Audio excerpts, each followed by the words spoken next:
आणि तुम्ही म्हणालात तसं LDL कोलेस्ट्रॉल, लो डेन्सिटी लायपोप्रोटीन, हा सगळ्यात मोठा विलन आहे, हो. ज्याला आपण बॅड कोलेस्ट्रॉल म्हणतो.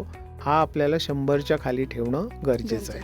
अशा बऱ्याच अभ्यासानंतर लक्षात आलं की LDL हा कोलेस्ट्रॉल त्रास देतो आणि आपल्याला डायबिटीस आहे, अनुवंशिकता आहे, ओबेसिटी आहे, तर मग आपण हे LDL कोलेस्ट्रॉल कमी ठेवायला आणि बघतो. ते कमी आपण एक्सरसाइज, डाएट आणि मानसिक पण स्वास्थ्य, असं तिन्ही गोष्टींच्या सांगडणी ते नॉर्मल राहू शकतं की एक्झॅक्टली. फक्त डाएटनी नाही, एक्झॅक्टली तेच तर करायला हवं की कोलेस्ट्रॉल वाढलाय म्हणजे लगेच गोळ्या घेणं हा काय उपाय नाही. किंवा फक्त फॅट कमी करणं, फॅट खायचं कमी करणं असं बरोबर. नाहीये. कमी करणं ही एक गोष्ट झाली, पण ते जे काय कोलेस्ट्रॉल आहे ते जिरणं पण गरजेचं आहे. म्हणजे बॉडी त्याला मेटाबॉलाइज करू शकली पाहिजे आणि प्रत्येकाची मेटाबॉलाइज करण्याची टेंडन्सी वेगवेगळी असते.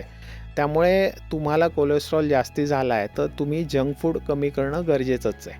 जंक फूड म्हणजे काय? बटाटे वडा, भजी, बेकरीचे पदार्थ, तळलेले पदार्थ, नॉनव्हेजवरची तेलाची तर्री.